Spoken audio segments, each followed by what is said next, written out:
This is one of Works forklifts. There's a new safety directive where they want us to put some blue marking lights on the back, and then I went ahead and ordered some red side markers. This forklift is parked in a super common place for it to drive, and if I do a 180 here, this is into my maintenance shop, so it's a bit of a blind entry. It'd be maybe smart to put a window on this door, but when they're running production, if we have a visitor or somebody's not familiar with the mill back here, if they fly through this door too fast, they might get smoked, especially if a guy's got a pallet on the front of the forklift. So I'm going to install some lights and take you along with me. I think I might be able to pull power for at least the rear light off the safety switch. This is just for the propane tank to indicate that the tank is shut. This is probably going to kill the forklift if it's not engaged. Let's see.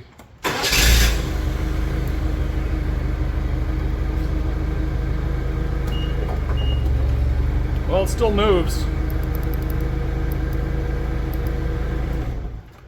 It just has an indicator light on the dash that shows, hey, your tank's swung open. Take these bolts out real quick and get at the switch so I can see, make sure we got power there. Using the snap-on, I don't know what these are. LN47 ACFs. These are the triple joint adjustable needle nose with some pretty gnarly teeth on them. Just gonna pull this red wire out, check for power. I'm using the Fluke Twisty Boys, and let's see, we'll go volts, DC,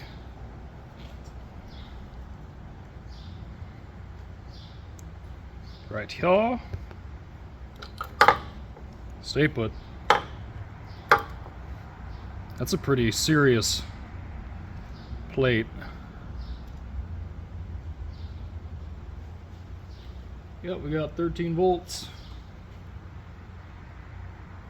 Perfect. Had some extra of this stuff laying around and should be plenty durable for these purposes and plenty big. And then for the light, it's just off Amazon. This is a blue light.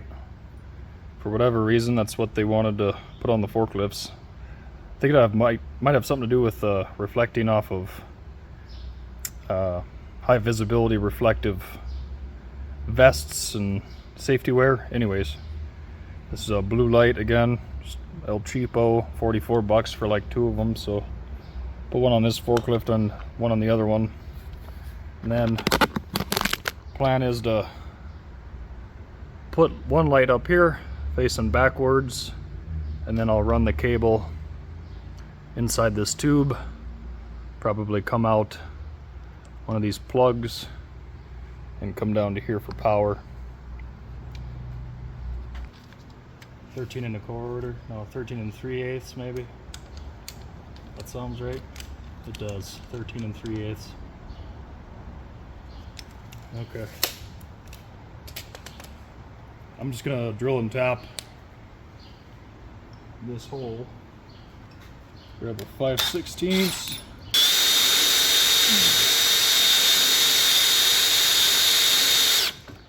Is this shit solid? Jesus Christ. I might need a plug tap.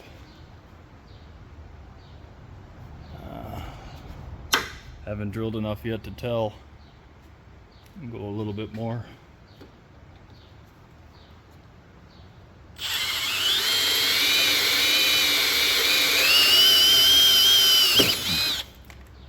Okay, that's good.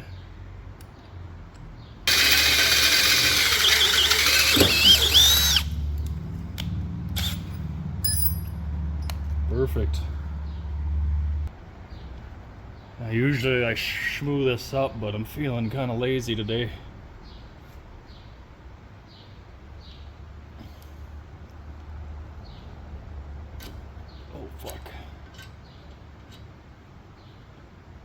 cheap ass tap handle.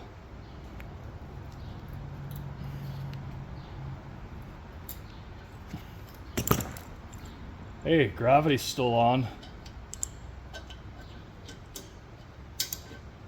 Gravity check. Yeah.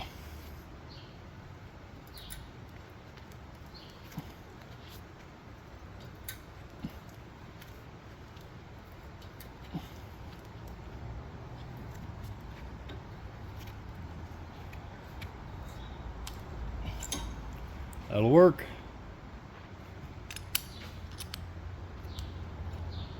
I don't know. Maybe this way. Deep socket. Can't quite start this. Hope that bolt is short enough. Might not be. Oh.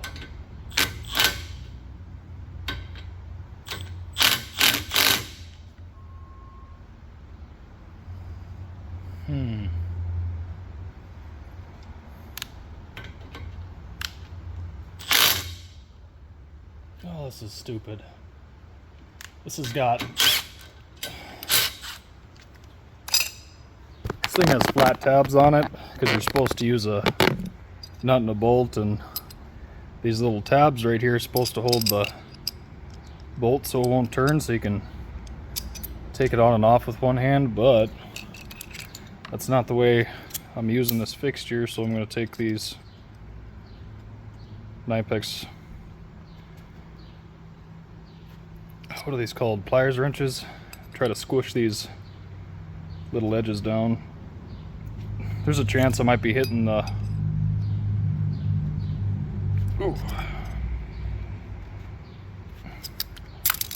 other side of the...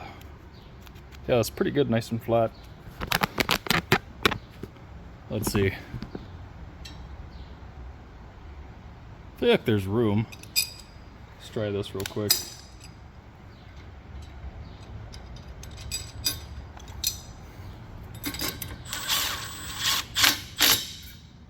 Oh yeah, way better. Cool. Alright. Just got these wire strippers. They seem pretty nice. I'll strip this back a little more. They come pre-soldered, which is kind of nice. Won't be needing that though.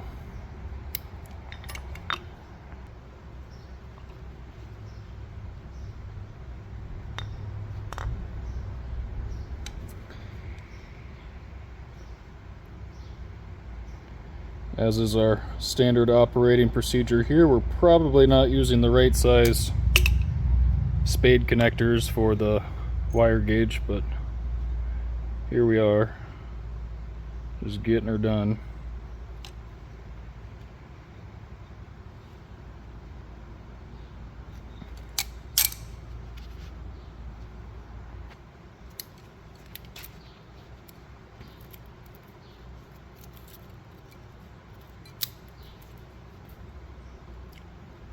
Stuff's got some like fiberglass in it or something, in line with the wire. Not sure why. Let's see how these will cut it. Oh yeah.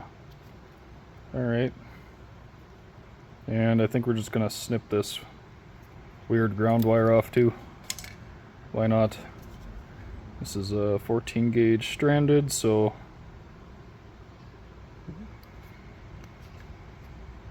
God, these things work good. Oh, we got some exposed.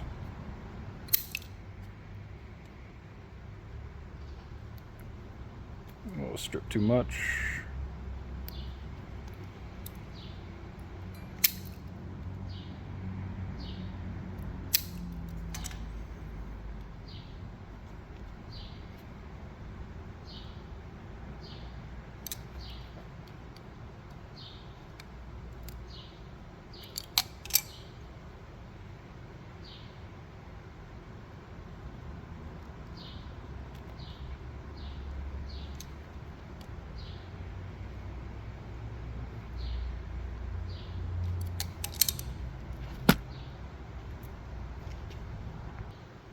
And before I go running into these wires, I'm just going to do a proof of concept. So, Oops, that didn't get in there very good, did it?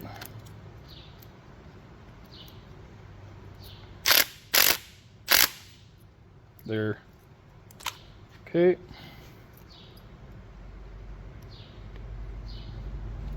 Like that.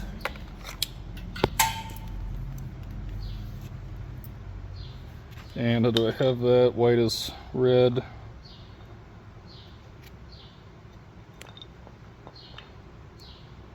And the black is black. Okay, let's separate those. Put them on an insulated. There. All right, turn the key. Oh, wow. All right, cool. It works. I'm just gonna run the cable up and tie up the wiring and zip ties and etc.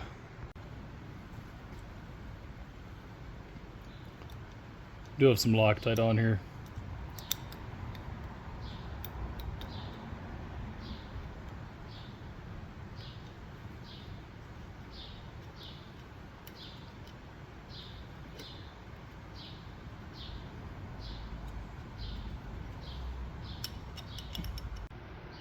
Okay, I was a little worried I goofed something up.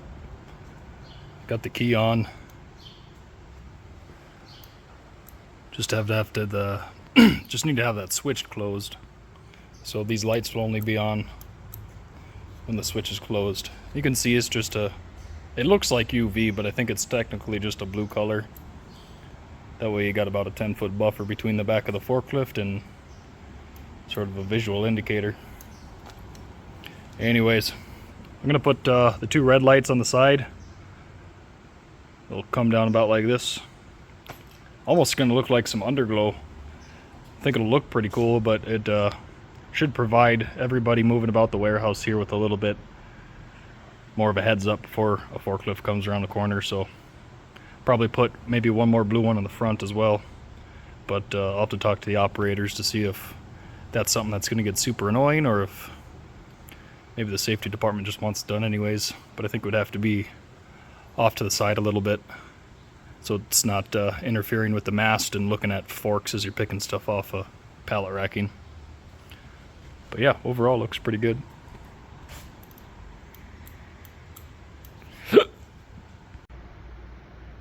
Alright, I think I got everything all tied up. I got zip ties. Wire management looks okay from a distance, but you look close and yeah, it doesn't look so good. But anyways, I got these side lights mounted. Go ahead and flip these on. Really not as bright as I'd hoped, but I guess that's what you get for some cheapo Amazon lights. Anyways, it should be a decent little visual indicator for folks walking around when this thing's moving.